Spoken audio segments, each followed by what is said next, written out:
acho que seja dos mercados mais fortes em Portugal e menos trabalhado. Olá, eu sou o Hélio do programa Empresário na Prática e hoje vamos falar de um tema muito interessante, ou seja, vamos falar da avaliação de empresas, da importância da avaliação de empresas, vamos falar de fusões, aquisições e, para o final, da questão de um problema que muito se está a colocar, que é a questão da sucessão dos negócios. E para isso tenho o Pedro.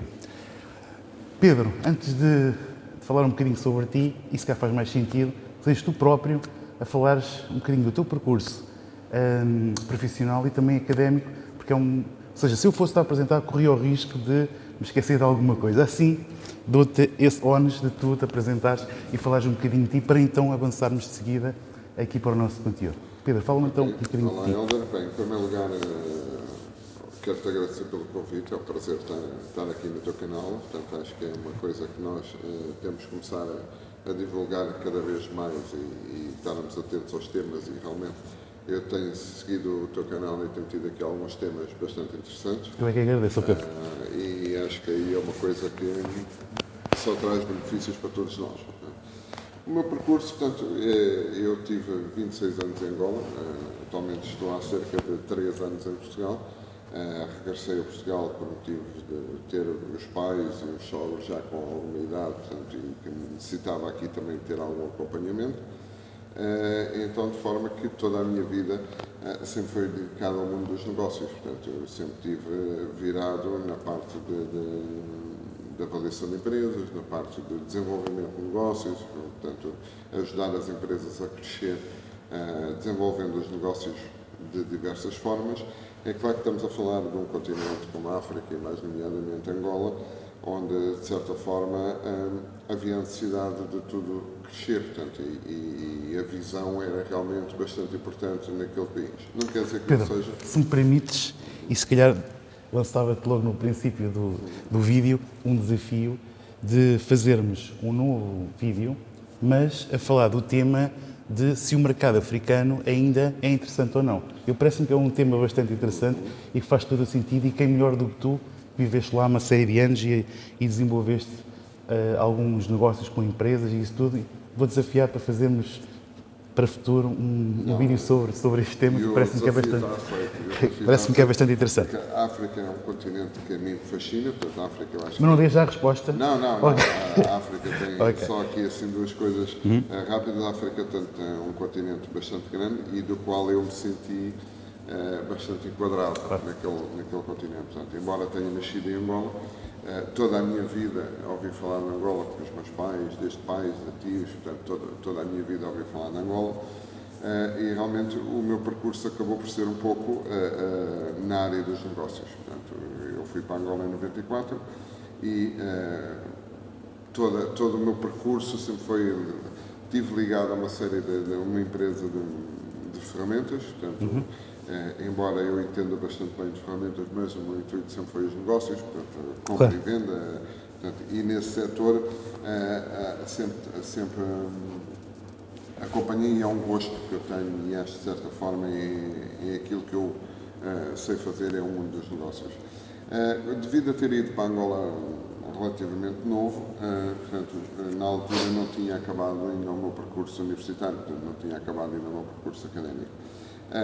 Há cerca de 3 anos, quando regressei, portanto, vim com o foco de realmente terminar o meu percurso académico que tinha deixado a meio. Portanto, eu fiz a parte de um MBA de Gestão e Administração Internacional na ENEB, na Escola de Negócios de Barcelona, e depois consegui focar-me naquilo que realmente eu gosto mesmo de fazer, que é a parte da avaliação de empresas, fusões e aquisições, e acabei por ir tirar uma formação específica na Universidade Nova de Lisboa, onde o tema era mesmo só avaliação, fusões e aquisições. Portanto, e resolvi tirar essa formação específica, precisamente porque eu precisava também, de certa forma, saber as regras de jogo na Europa. Pronto. Claro. Então,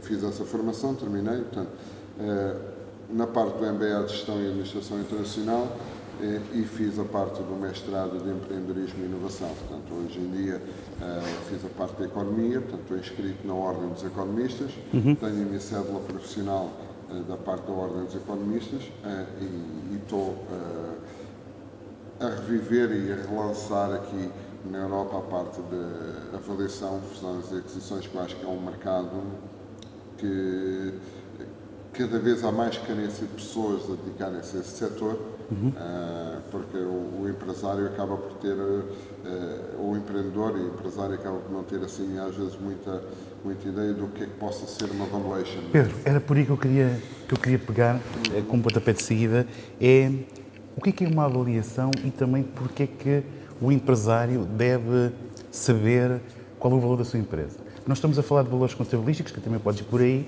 mas o que é em si uma avaliação e porque é que ela é assim tão importante para um empresário? Essa é a grande pergunta. Bom, assim, eu acho que todos os empresários assim, que devem saber ao certo do quanto vale aquilo que têm na mão e aquilo que criaram e aquilo que conquistaram ao longo dos anos a nível de mercado.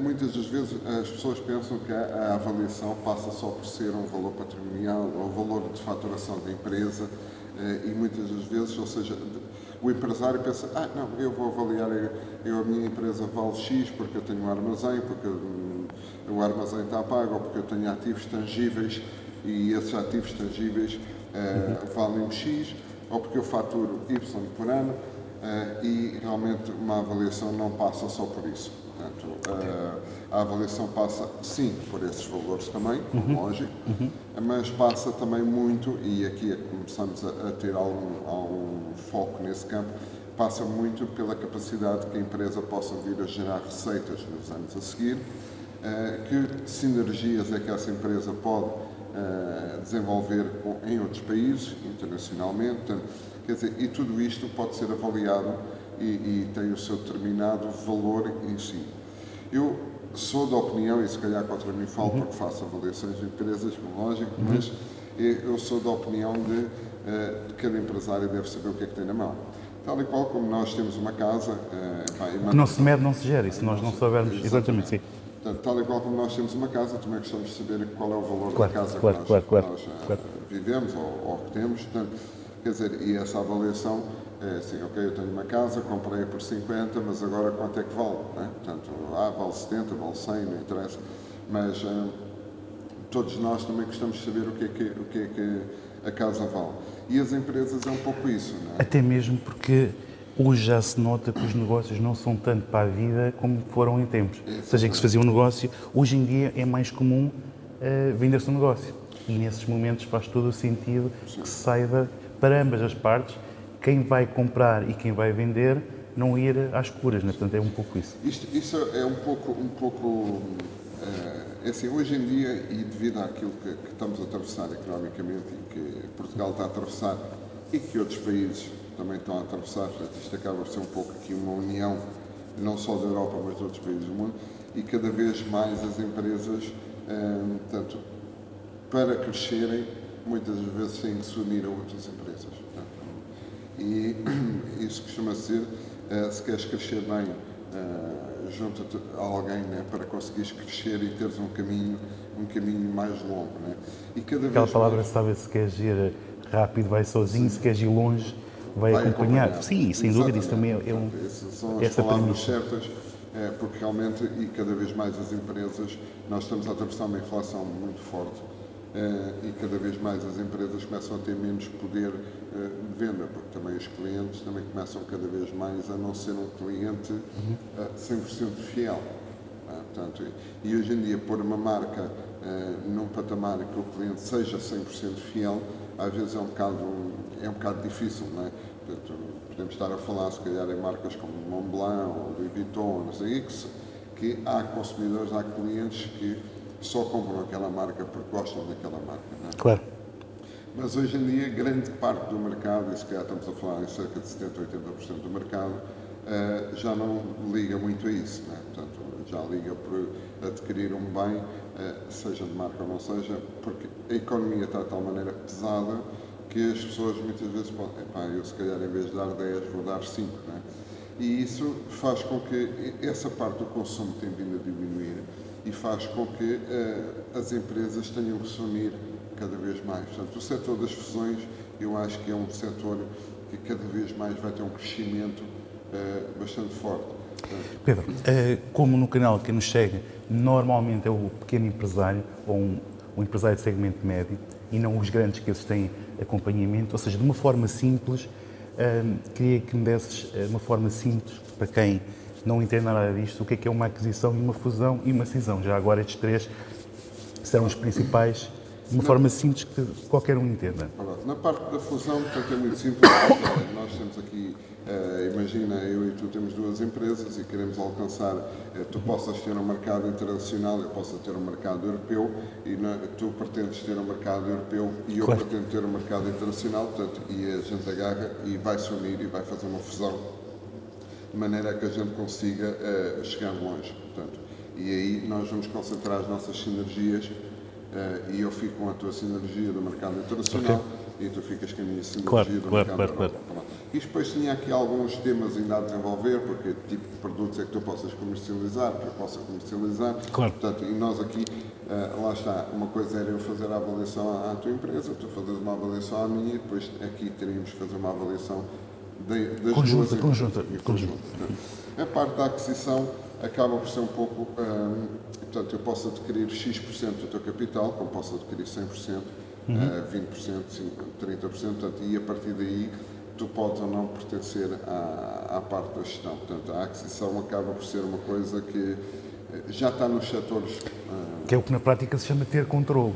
Sim, ter o controle. Portanto, e isso acaba por ser esse setor. Embora eu acho que aqui, no mercado europeu, ou mais no mercado industrial, portanto, a aquisição, eu penso que vai prevalecer mais a fusão.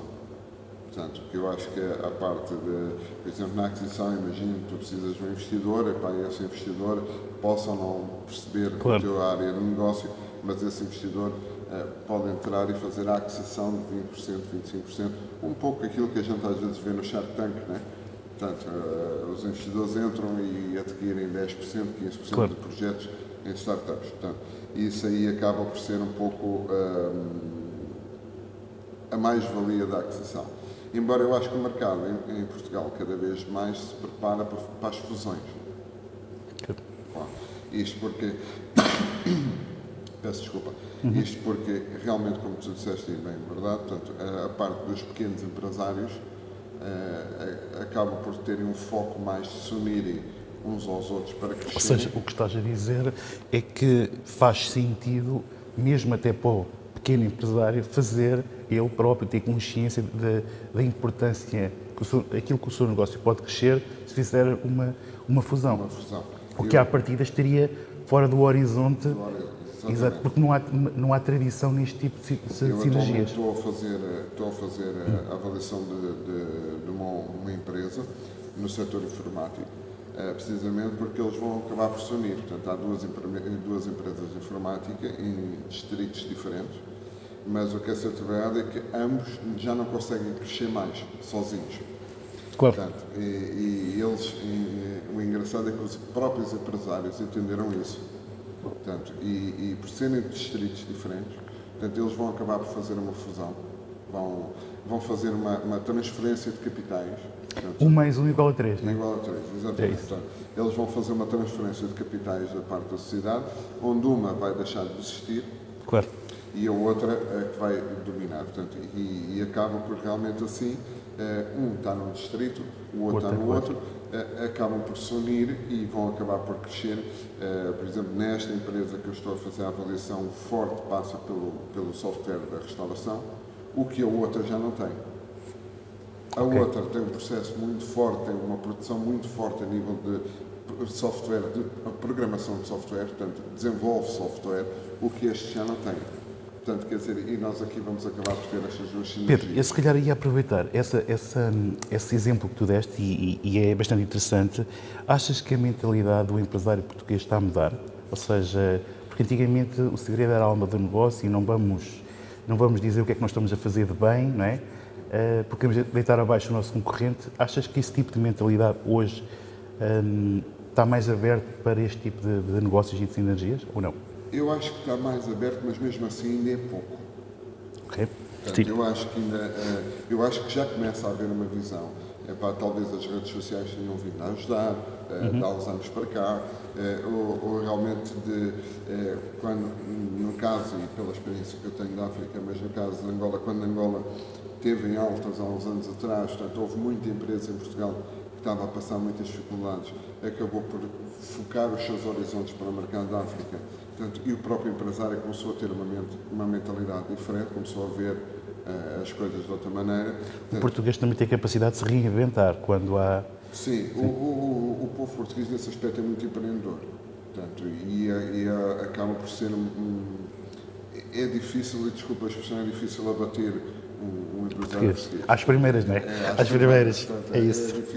É difícil abatê-los, porque realmente há uma resiliência. A capacidade de desenrascance, não é? Desenrascance, isso não faz assim, faz assado.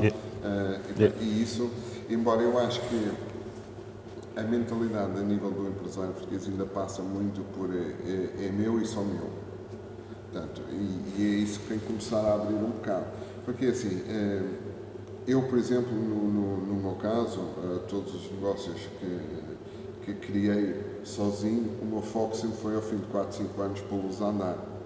Portanto, ou seja, eu não sou uma pessoa agarrada à empresa em si, porque é meu e agora vai ser meu o resto da vida, ou isto, aquilo, aquilo. Não, eu pretendo sim criar negócios, desenvolvê-los e depois então pô-los à venda no setor. E eu acho que isso é um pouco esse dinamismo que ainda falta um pouco aqui, porque o empresário português muitas vezes, mas mais a geração dos nossos pais, a nossa geração eu acho que está a ter um foco diferente, mas a geração dos nossos pais passa um pouco por aí, eu vou criar um negócio e é meu para o resto da vida e depois eu vou formar os meus filhos e vou continuar com o meu negócio e já não passo daqui. Mas eu acho que o empresário, a nossa geração já está a perder um pouco esse medo. Portanto, já está com o foco de querer desenvolver outros mercados. Eu acho que, na minha opinião, passam por aquilo que eu vejo, pela experiência que também tenho de alguns clientes, acaba por ser criar valor. Sim. E quando se cria o chamado criar equity, e quando se cria, vende-se, ou seja, os negócios têm um timing, não só, ou seja, tem a chamada curva, ou seja, tem o crescimento, a maturidade e às vezes tem o declínio. Na maior parte dos casos, todas as empresas têm uma vida útil, umas mais longas, outras mais curtas. São 7 anos, não é? E nem todas chegam aos 7 anos, né? Há muitas que caem nos primeiros anos. Ao fim de 7 anos, ou realmente entras com algo de desenvolver a tua empresa ao fim desses 7 anos, ou então daí para a frente, ou ela entra numa horizontalidade e não passa dali, e depois tem tendência de queda.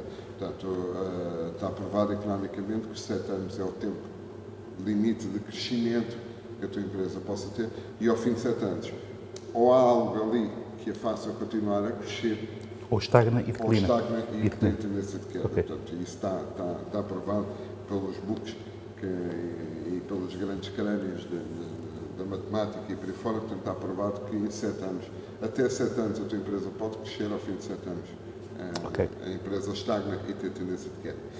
Por isso é que eu acho que cada vez mais a parte das fusões é um setor que vai ter um crescimento enorme. A aquisição. Nós temos aí muitos fundos de investimento que pretendem adquirir empresas e que atualmente não as têm. Ou seja, o foco que muitas vezes os fundos de investimento... Não têm as que vale a pena para eles, como é evidente. Exatamente, era aí que eu queria referir. A ver até há. Era aí que eu queria referir. Portanto, muitas vezes os fundos de investimento focam-se em empresas que possam ter EBITDAs de 3, 4, 5 milhões de euros. Pois. E que eu acho que é um pouco longe da realidade em Portugal. Portanto, claro. Eu acho que no dia que existir um fundo que possa agarrar, se eles querem investir 1 milhão de euros, ou que querem investir numa empresa que só tenha um EBITDA de 1 milhão de euros, mas se eles agarrarem e investirem em 10 empresas com EBITDAs de 100 mil, claro. Vai dar ao mesmo. Se 6 ou 7 dessas tiverem sucesso, mesmo que tenha umas quebras de 30% ou 40%, portanto, claro. acaba por mesmo assim terem rentabilidade. Aliás, é como os financiamentos bancários, ou a banca, portanto, empresta, e em cada 10 ela já sabe que 2 ou 3 podem correr mal, claro. mas os outros 6 ou 7 compensam o risco. Portanto, e no dia que os fundos começarem a abrir essa carteira para empresas mais pequenas, dinamizam assim, toda a realidade do nosso mercado. Portanto, nós podemos contar aqui com cerca de 90% são pequenas e médias empresas, né? Portanto, micros e pequenas empresas. Sim. Portanto, e o nosso mercado realmente carece um pouco da entrada desses fundos de investimento. Depois acaba por um pouco, também a nossa cultura portuguesa, passa um pouco por nós pretendermos a fazer um financiamento para fazer crescer a empresa ou por aí fora. Muitas das vezes o empresário português ainda tem fecha um pouco os olhos à criação e ao desenvolvimento do ativo. Pedro, falaste de uma situação que se calhar é importante também ouvir a tua opinião. É muito normal nós recorrermos ao capital alheio, nomeadamente ao financiamento bancário, que é o mais clássico. E por que não recorrer a uma nova entrada de capital, através de um novo sócio? Ou seja, é uma forma de financiamento também, só que normalmente o que está associado vamos trazer gente para dentro de casa, não é? E depois pode haver aquela situação de isso me passa uma perna. No fundo, às vezes é uma mentalidade que acontece muito no pequeno empresário, não é? Essa mentalidade eu acho que está... E voltamos outra vez à mentalidade, porque esse é o cerne que está a impedir. Embora seja lenta, mas está a mudar. Está a mudar. Eu acho que a nossa geração, na casa dos 40, 50 anos, a nossa geração já começa a ter uma mentalidade um bocado diferente, mas ainda está lenta. Porque assim, na nossa cultura, nós quando precisamos de um financiamento, recorremos à banca. Nós, se formos a uma cultura americana, quando uma empresa precisa de um financiamento, eles recorrem a todo lado, menos à banca. Menos à banca. Esse é o último passo, não é? É o último passo. Portanto, eles só se tiverem mesmo, se todas as portas fecharem, é que eles acabam por não recorrer à banca, porque procuram fundos de investimento, procuram entradas de pessoas privadas para entrar no capital da empresa, portanto, e recorrem a todos os outros caminhos e evitam a banca. Portanto, nós aqui temos muita cultura de entrar na banca.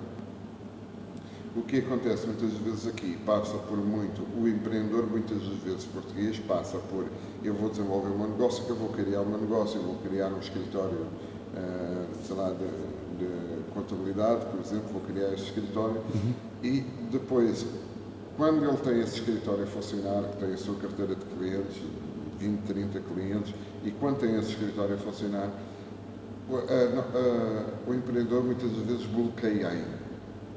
Portanto, ou seja, eu tenho estes 20 ou 30 clientes, está bom, vai dando para mim, portanto, e dificilmente ele pretende crescer com isso. Portanto, e quando pretende crescer, muitas das vezes o que é que ele acaba por fazer? Acaba por se endividar com a banca. Portanto, em vez de agarrar e desenvolver um ativo, ou ativos que possam criar ali... Há as duas situações. Ou entra num formato de escala, não é? Para rentabilizar o negócio, ou então não dá o passo em frente e também está certo. Ou seja, às vezes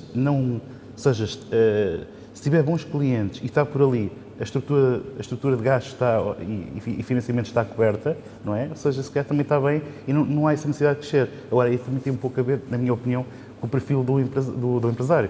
Se ele quiser ter uma visão de crescimento, faz todo o sentido aí sim tentar escalar e otimizar o seu negócio. Agora, se a pessoa não tiver essa capacidade arrojada que acaba por sempre haver, de alguma forma, sempre um risco associado. Sim, há sempre um risco. E o risco está sempre associado desde o dia que tu pretendes abrir uma empresa.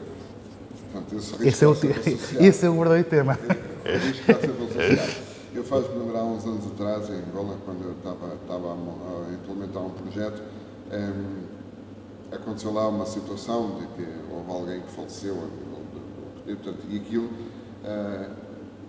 eu sabia de antemão que a parte dessa pessoa falecer ia dar uma reviravolta muito grande no país. Até porque o país tinha muito dinheiro, portanto, o problema do país não era o dinheiro.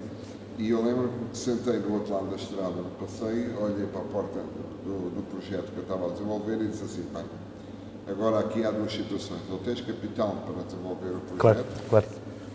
Porque naquele caso vai haver dinheiro e entrada de capital, portanto, ou eu entro com capital para ajudar a crescer o projeto, para acompanhar aquilo que a economia de Angola iria crescer, ou então, se não tenho esse capital, tenho que ir à procura. Portanto, e foi o que fiz, meti-me no avião e vim à procura de investidores para me acompanharem nesse projeto. Portanto, ou seja, não recorri à banca. Portanto, fui sim à procura de investidores. E eu acho que isto na parte das fusões e aquisições acaba por ser um pouco isso, ou seja, é um setor que muitas das vezes, agora já é mais falado, mas ainda é um bocado tabu no conceito do empresário, ou seja, se eu disser, pá, olha, você quer fazer, eu pretendo fazer uma aquisição de 10% do seu gabinete de contabilidade, o empresário diz assim, mas espera aí, e quanto é que vale o meu gabinete de contabilidade? Não é? Okay. E agora eu vou ter aqui uma pessoa a entrar, mas essa pessoa chega, eu que vou trabalhar no final do ano, essa pessoa vai ter 10% de dividendos. Esse é que é o pensamento comum e generalizado que acontece. E é isso que eu acho que cada vez mais vai ter que ser mudado. Portanto, é claro que não é chegar ali, carregar no enter e mudou, não é? Claro. Mas eu acho que o papel das fusões é um papel vai ser muito ponderante na economia portuguesa. Isto faz lembrar um pouco a venda dos carros usados. Portanto, antigamente nós passamos uma fase que era quase tudo venda de carros novos, e hoje em dia quase todas as pessoas já dificilmente optam por ir um carro novo, porque ele sai do stand desvaloriza 20%. É isso. Portanto, o mercado ajusta-se. O mercado vai se ajustar. Portanto, e hoje nós temos empresas do setor de mercados usados, de carros usados, empresas enormes. Não é? Portanto, mas não deixa de não existir o mercado dos novos, como lógico. Não é? Há sempre o nicho e o público para cada um dos... Mas o mercado dos carros usados foi um mercado que tem vindo a crescer bastante. E eu acho que cada vez mais os empresários, por exemplo, no caso desta avaliação e desta fusão que eu estou a tratar, destas duas empresas de informática, uma das pessoas já tem alguma idade. E isso... Pedro, essa foi uma das promessas que fiz logo no início do vídeo e que era também aquela que eu deixei para o fim, também por ser dada a sua importância e haver um problema de alguma forma generalizado. Eu acho que qualquer um dos que estão a ver em casa conhecem algum caso de um negócio que tenha fechado porque o avô ou o pai constituiu o negócio e depois o filho foi fechar outra atividade que não tem nada a ver. E o que é que aconteceu? Em alguns desses casos acabou por fechar o negócio de um dia para o outro. Olha, a pessoa ou faleceu ou chegou a uma determinada idade que não conseguia continuar o seu negócio, e a questão aqui que se coloca é como é que a gente pode contornar essa situação e até trazer alguma rentabilidade para o negócio. Pedro, achas que há aqui uma solução para esses casos ou não? De sucessão do próprio negócio? Eu acho que sim. É assim, isso é um mercado que em Portugal é muito, muito grande. Portanto, embora não pareça. Embora não pareça. Embora eu acho que seja dos mercados mais fortes em Portugal e menos trabalhado. Porque assim, nós temos hoje em dia grande parte dos empresários em Portugal são da geração dos nossos pais. É verdade. E da geração dos nossos avós. É engraçado que na geração dos nossos avós, os nossos pais, por haver dificuldades na altura, grande parte deles seguiram o negócio dos nossos avós. Mas era muito usual? Era muito usual. Mas o que é certo e verdade é que na geração dos nossos pais e pelas dificuldades que eles foram passando na vida, eles fizeram tudo por tudo para que a gente estudasse e que fôssemos advogados, médicos, o que for. Portanto, e o que é certo e verdade é que 95% desses empresários da geração dos nossos pais, os filhos não seguem o negócio. Portanto, e como os filhos não seguem o negócio, porque se formaram noutras áreas ou gostavam, claro, gostam de outros setores, que é legítimo isso, claro, também, mas 90 a 95% da geração dos nossos pais, os filhos não seguem os negócios.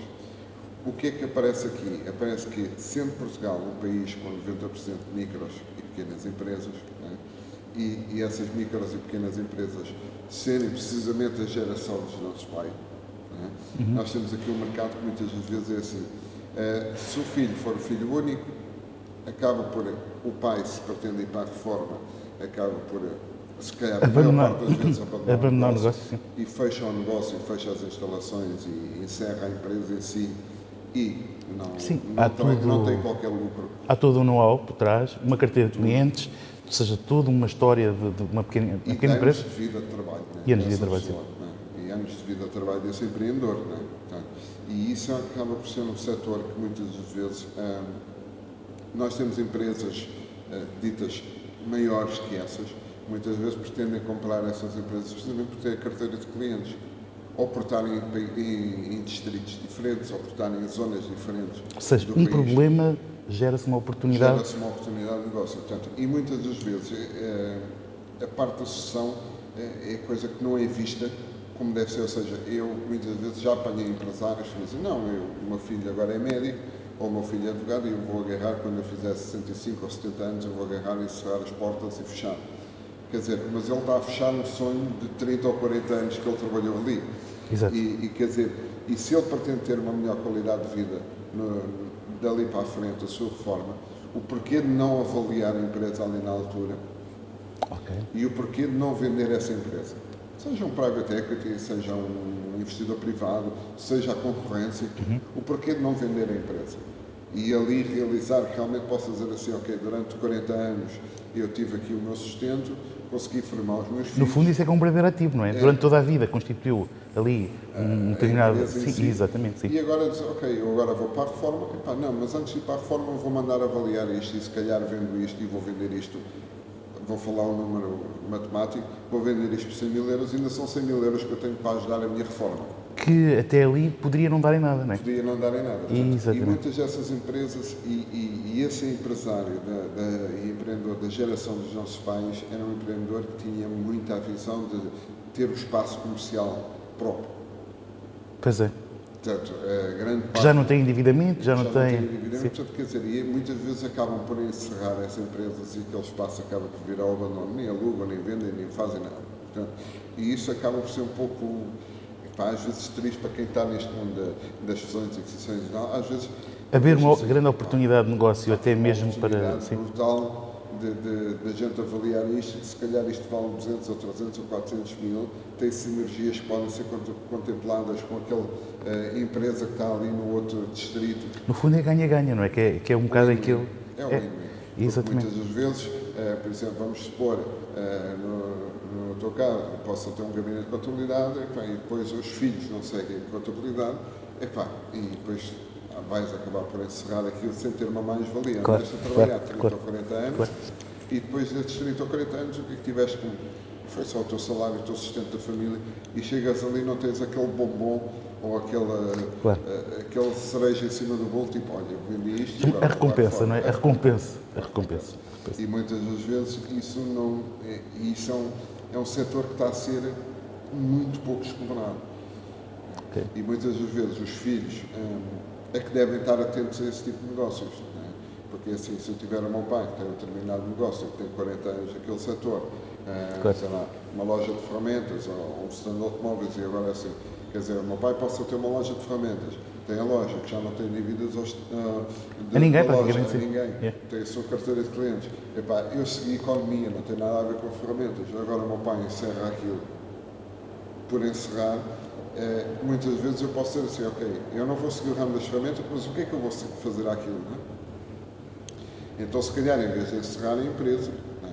Eu posso mandar avaliar a empresa e se calhar vender aquilo a outros investidores, à concorrência. Portanto, No fundo, o problema é a solução, basicamente. E eu acho que aqui em Portugal, no caso da solução, acho que há um mercado bastante grande e que as pessoas devem começar a estar atentas, porque o meu pai tinha este negócio, ou o meu tio, ou os meus padrinhos, portanto, ou os meus amigos. Claro. Portanto, eu acho que é um negócio que pode trazer algumas receitas, não só para as pessoas em si que são empreendedoras e que trabalharam durante 30 ou 40 anos naquele negócio e até lhes dar uma melhor qualidade de vida.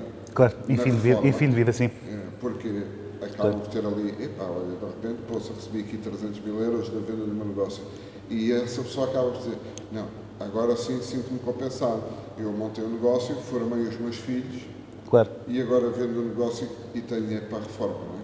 Portanto, e eu acho que isto é um mercado que tem muito a ver e que eu acho que todos nós, não só empresários ou empreendedores, mas todos nós como pessoas em si, devemos estar um pouco atentos ao nosso redor, porque isso acontece ao virar da esquina. Pedro, eu acho que levantamos aqui hoje um problema que normalmente acontece muito por esse país fora e ilhas, não é?